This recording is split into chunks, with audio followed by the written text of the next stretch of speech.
तो सरल चोर बोले माता सोए रहो, खीर आपको भी देंगे, हम अकेले नहीं खाएंगे। इसके बाद थोड़ा देर के बाद फिर खराठा मारे। जब फिर खराठा मारे तो फिर सरल चोर बोले, इस प्रकार से 3-4 बार खराठा मारते रहे। तीन सरल चोर को क्रोध आ गया, बोले आप नहीं मानेगी, रुक जा खराठा, ये बार बार खीर मिलती है, रुको। एक डब्बो या खिरची, क्या बोलते हैं, कलछुल, अपनी भाषा में समझिए, एक कलछुल, सोचो आधा सीझा हुआ है, एक कलछुल लिए खीर और वृद्ध माता जो खराठा मार रही थी उसके मुख में डाल दिए। अब जैसे ही डाल दिए, वो वृद्ध माता रोने लगी, बचाओ बचाओ बचाओ बचाओ, मेरा मुख जल गया। सोचो कितना हंसी की बात है, क्या हंसी की बात नहीं है? बड़े ही हंसी की बात है। और पड़ोसन व्यक्ति, पड़ोसी सब किवाड़ को बोले खोलो खोलो, तो किवाड़ को नहीं खोले थे। तो इधर जब शोर गुलगुल वृद्ध माता करने लगी, ये छुप कर एक छत में, क्या बोलते हैं उसको, छज्जी में जाकर छुप गए सरल चोर। और बाहर का व्यक्ति किवाड़ को तोड़कर अंदर गए और अंदर में देखे, अरे देखो ये बूढ़ी माता बेटा पुतहू से पोता से छुप करके ये घर में देखो कैसे खीर बना के खा रही है। और खीर खाने धतर फतर की होगी खाने में, इसलिए इसका मुख जल गया है। देखो देखो देखो। तो वृद्ध माता कहती है, बेटा मैं सच कह रही हूँ, हम खीर नहीं बनाई हो, ना जाने कौन बनाया। बोले जब चोर पकड़ा जाता है तो कोई कहता है कि हम चोरी किया हो, कोई नहीं कहता। बोले हम सच कह रहा हूँ बेटा, हम ये खीर नहीं बनाई हो, ऊपर वाला साक्षी होंगे। जैसे ही ऊपर का बात बोले, ऊपर में कौन थे, सरल चोर छज्जी पे। वो बोले अरे वृद्ध माता, आप ही तो बार बार खीर मांग रही थी, इसीलिए तो एक डब्बो तेरे मुख में हम डाल दिए। अब फिर सरल चोर का स्वागत हो गया,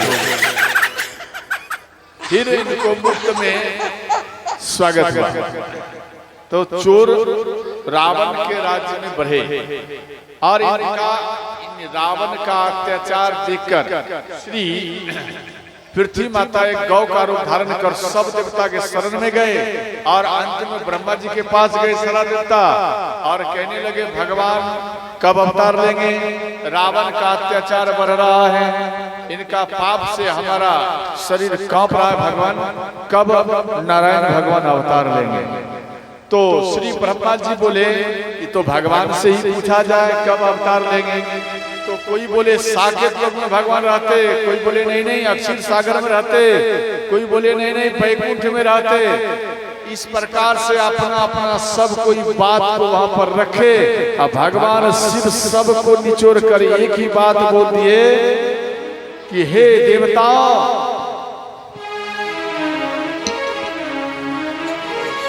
भगवान ना अक्षीर सागर में है, ना बैकुंठ में है, ना स्वर्ग लोक में है।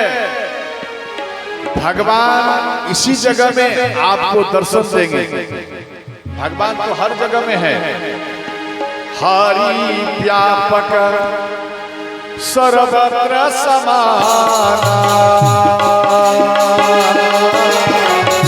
प्रेम प्रगट होय मैं जाना। राम सिया राम सिया राम जय जय राम, राम सिया राम जय जय राम। मंगल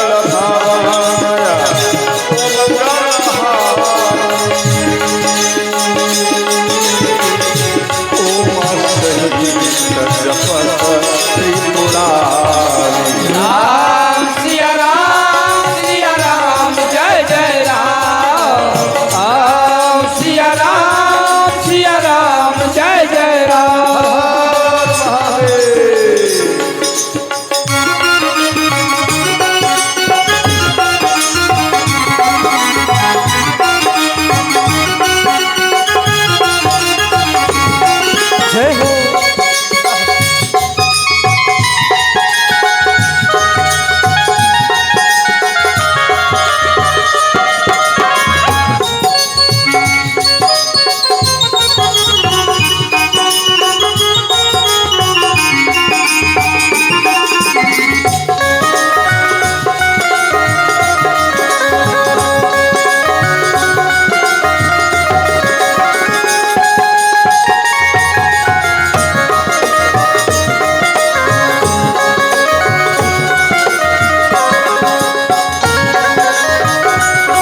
भोलेनाथ कहते हैं, नारद पुराण में एक श्लोक दिया गया,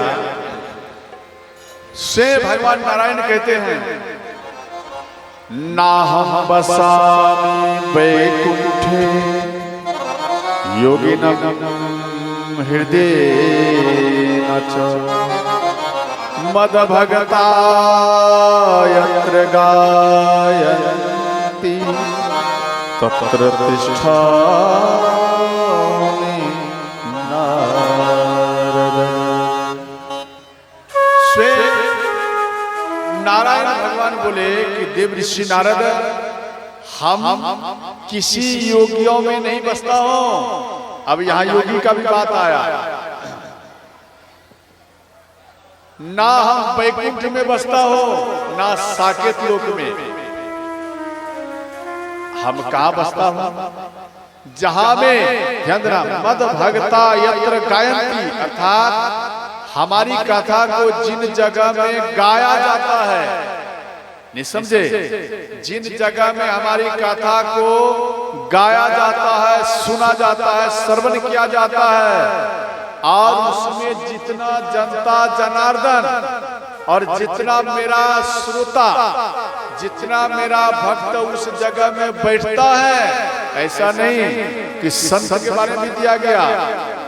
वो संत भी अगर बैठा है, या वो संत अगर कितना भी मेरा प्रिय भक्त हो, उन पंडाल से बाहर में चला गया, घर में है, सोया हुआ है, लेटा हुआ है, हम ऐसे संत, ऐसे व्यक्तियों के अंदर में हम वास नहीं करता हूं, जो पंडाल के बीच में रहकर हमारी कथा को सुन रहा है, जो ग्रहण कर रहा है, चाहे जैसा भी व्यक्ति हो, हम सदा सदा के उसके हृदय में ही मैं वास करता हूं।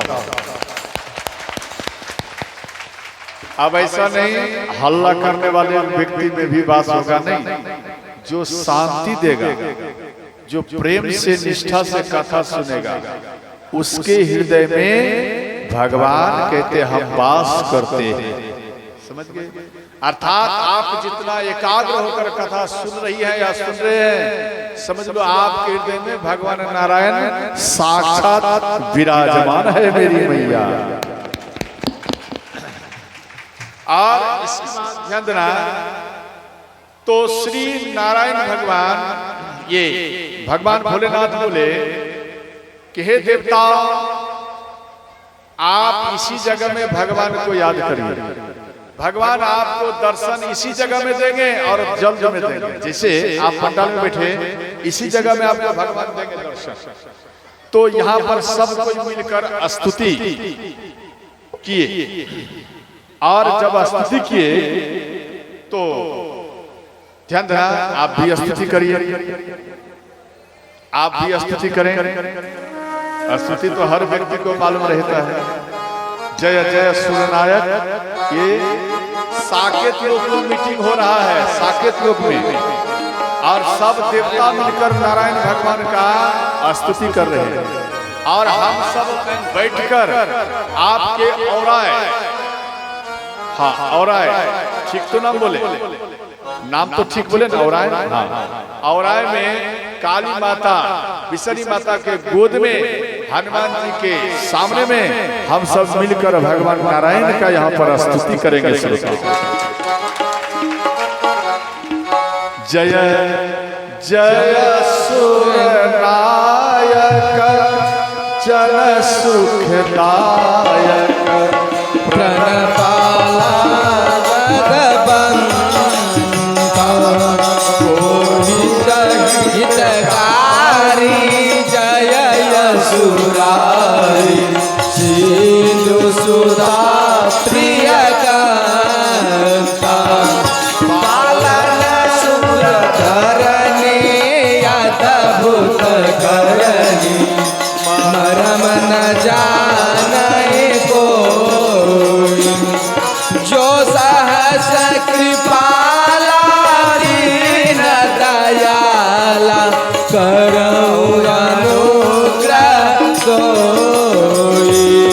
जय जय अविनाशी वासी सब घटवासी बाप का परमानंद अगवित गोतीत चरित्र पुनीत माया रहित मुकुंद जहि लागी विरागी अति अनुमुनि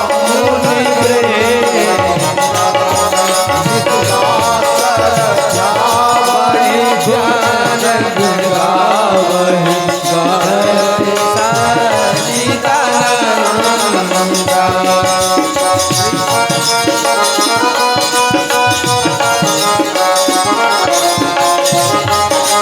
जय हो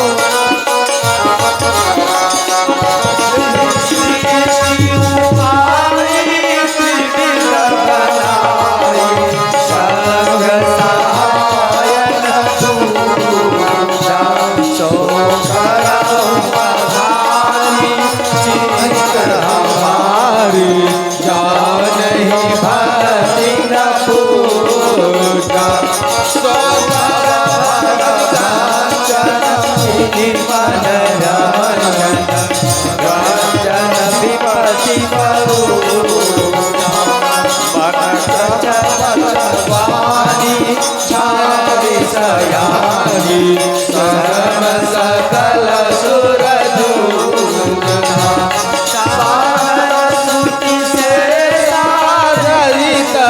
देसा जात हूँ को न जाने जही दीन पियारे वेद पुकारे जब हूँ सो बजे भगवान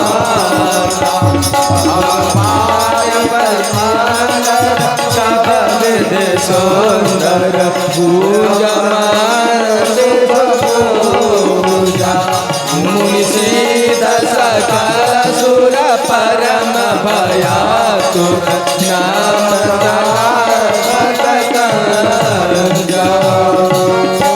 जान समय सुर मुनि बचन सहित गगन गिरा गंभीर भये हरण शोक संदेह श्री रामचंद्र भगवान की जय हो। आप सब जयकारा में क्यों कंजूसी करते हैं? जोर से लगाना चाहिए। बोलो सच्चे दरबार की जय। बहुत आनंद, ध्यान देना। तो श्री भगवान के स्तुति जब किए तो आकाशवाणी द्वारा संकेत किए, प्रत्यक्ष में नहीं। एक बार ब्रह्मा जी राम का दर्शन करने के लिए जा रहे थे, आकाशवाणी द्वारा ब्रह्मा जी को बोले कि हे ब्रह्मा जी, आप जो हमारा दर्शन करने के लिए आ रहे हैं, आपके पास में जो नयन है उस नयन में पावर नहीं है जो आप मेरा दर्शन कर पाओगे। जब जब हम अवतार लेंगे, ध्यान देना, ये राम जो है ब्रह्म राम है, ब्रह्म राम। और यहाँ कहते हैं जब, और एक खास बात, विष्णु भगवान से भी पहले ब्रह्म राम है, पहले उनसे भी पहले राम ब्रह्म राम है। और यहाँ कहते हैं हे ब्रह्मा जी, जब हम अवतार लूंगा पृथ्वी में तो आप मेरा बार बार दर्शन करते रहना। इसीलिए भगवान जब अवतार लेते हैं तो देवता लोग मनुष्य से ज्यादा ललायित रहते हैं कि भगवान का मैं दर्शन करूं। समझ गए? इसलिए ललायित रहते हैं।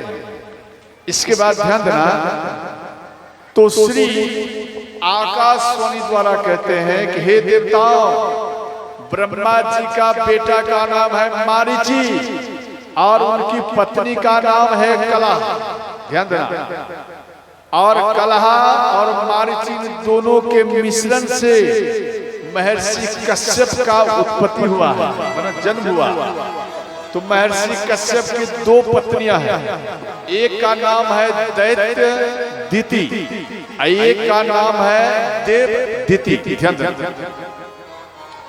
तो दैत्य दिति जो है, इनसे दैत्यों की उत्पत्ति हुई, दैत्य मतलब राक्षस, समझ गए, और देव दिति से देवताओं की उत्पत्ति हुई। तो देव दिति से सूर्य और पूर्णिमा, इन दोनों का प्रागट्य हुआ। बोलो सूर्य भगवान की जय हो, बोलो पूर्णिमा भगवान की जय हो। तो विश्वकर्मा भगवान की बेटी संज्ञा, ये सूर्य भगवान से विवाह कराए विश्वकर्मा भगवान, और सूर्य भगवान का तेज ज्यादा था, तो संज्ञा सूर्य भगवान के तेज को सहन नहीं कर पाई, अपने पिता विश्वकर्मा भगवान के पास में आई। बोले पिताश्री, हम अपने पति का तेज सहन नहीं कर पाते हो, इसलिए हम अपने नहरा में रहूंगी। तो विश्वकर्मा भगवान बोले कि बेटी, ससुराल को छोड़कर, पति को छोड़कर पिता के पास में रहना नहीं चाहिए। इस बात को सुनकर ये संज्ञा एक अश्वनी का रूप धारण कर पर्वत पर जाकर ये छुप कर तपस्या करने लगी। और ये बात मालूम पड़े सूर्य भगवान को, तो अपने पत्नी को ढूंढते हुए विश्वकर्मा भगवान के पास आए।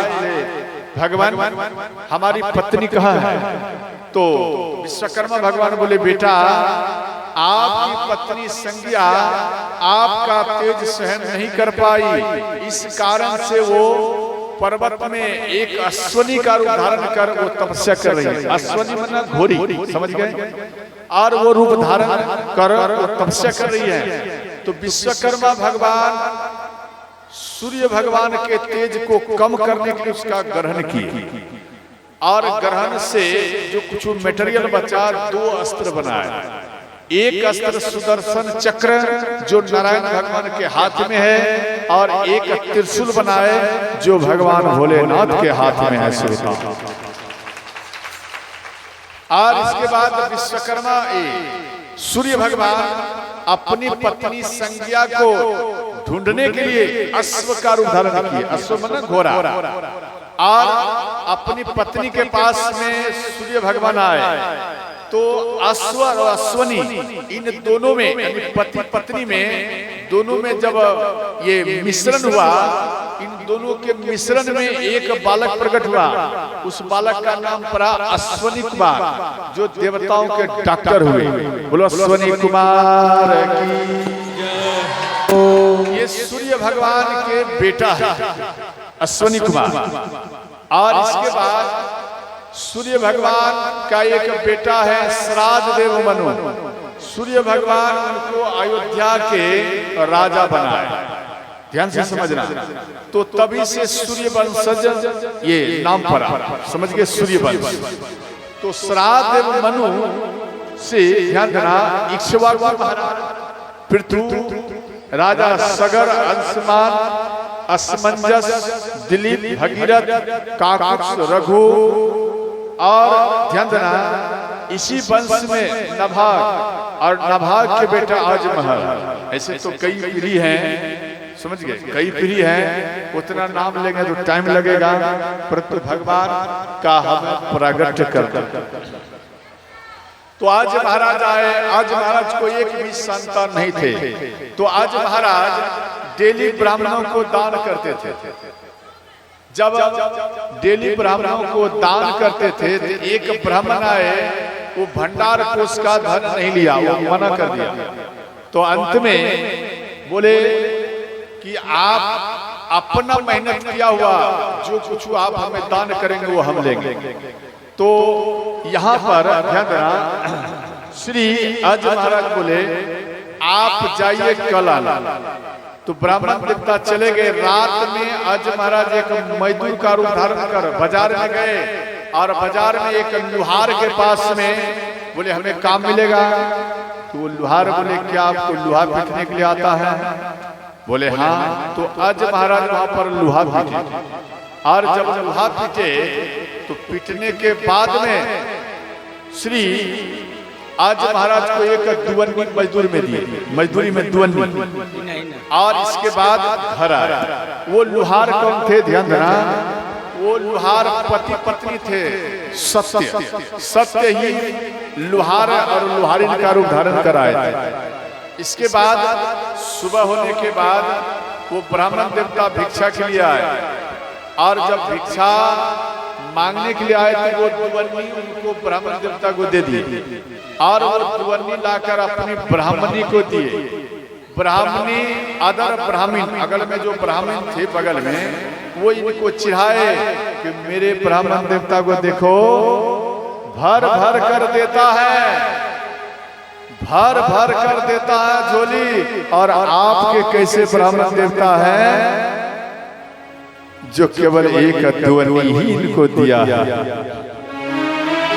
इस बात पर ब्राह्मणी को क्रोध आया, और वो दुवन्नी आज महाराज के महल की ओर फेंक दी।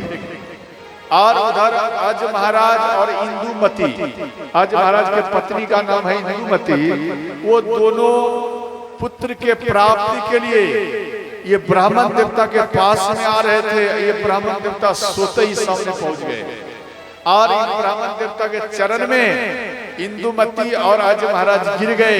बोले बाबा, इतना उम्र हो गया, हमें एक भी संतान नहीं है।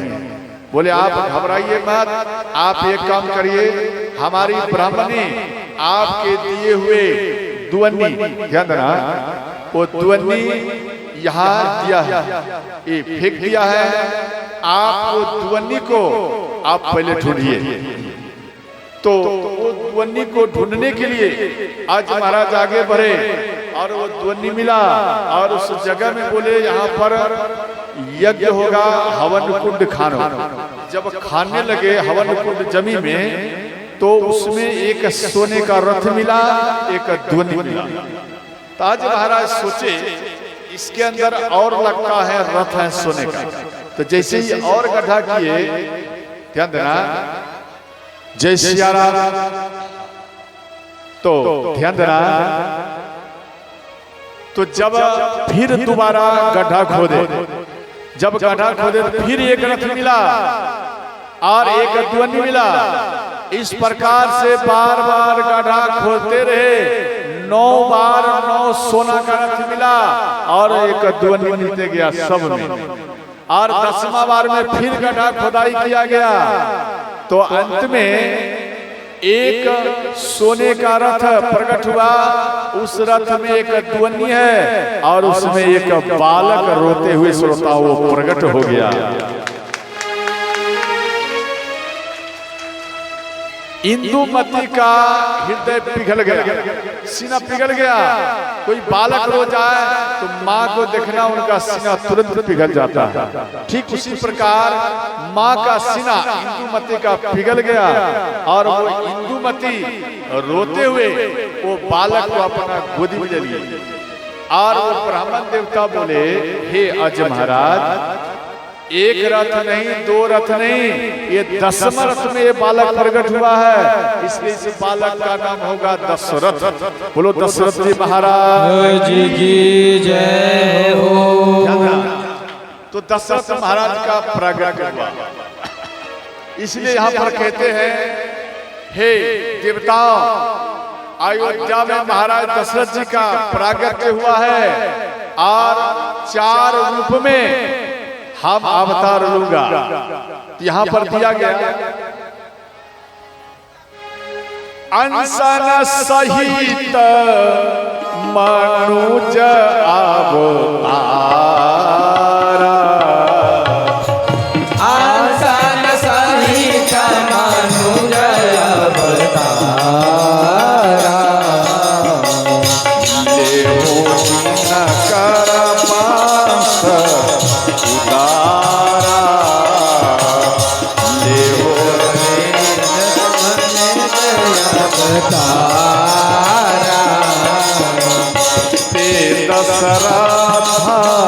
कौशल्या रूपा, ते दशरथ को कौशल्या रूपा, कौशलपुरी प्रगट नर भूपा कौशलपुरी पर गट नर रूपा श्री राम जय राम जय जय राम श्री राम जय राम जय जय राम श्री राम जय राम जय जय राम श्री राम जय राम जय जय राम हर हर महादेव।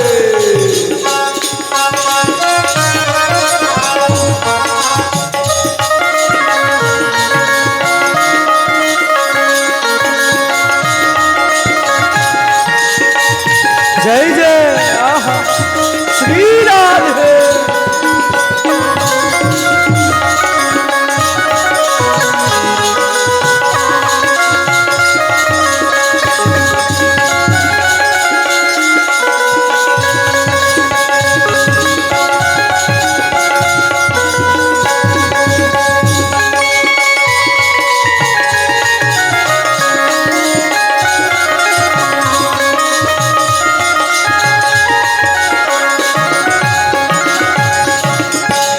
हे देवताओं, हम चार रूप में प्रकट होंगे और इतना कहकर आकाशवाणी लुप्त हुए।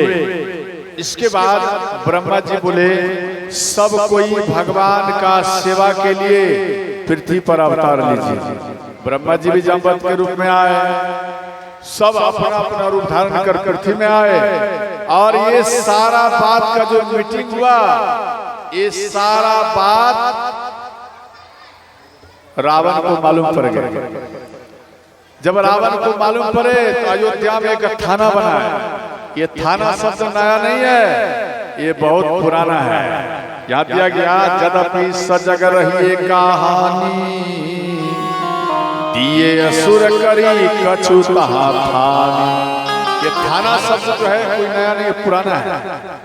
और लंकापति रावण एक थाना बनाया तो श्री लंकापति रावण तपस्या किए, ब्रह्मा जी को प्रसन्न किए। ब्रह्मा जी बोले वर मांगो। रावण कहता है भगवान दशरथ जी के वीर्य से एक भी संतान प्रकट नहीं हो, आप हमें यही वर दीजिए।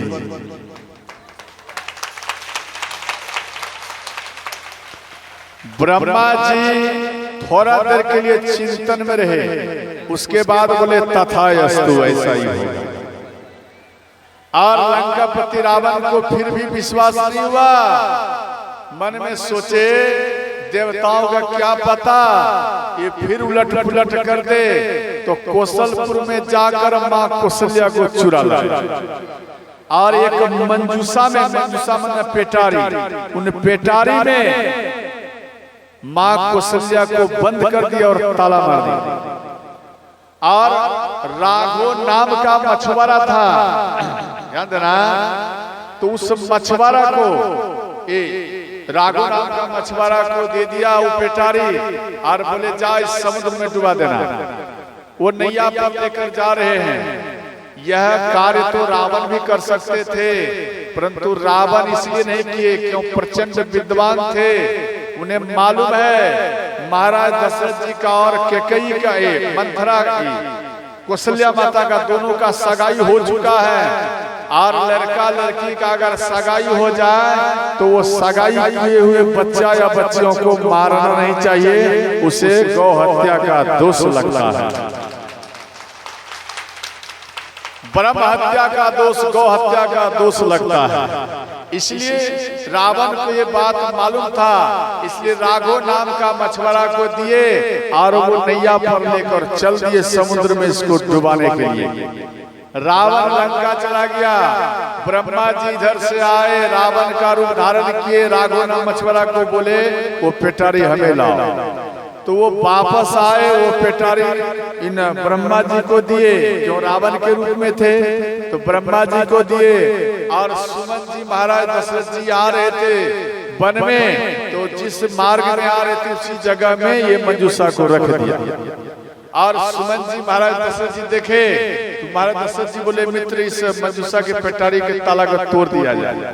जैसे ही तोड़ दिए और पेटारी को खोले उसमें कौशल्या माता ही श्रोता वो उठकर खड़ी हो गई।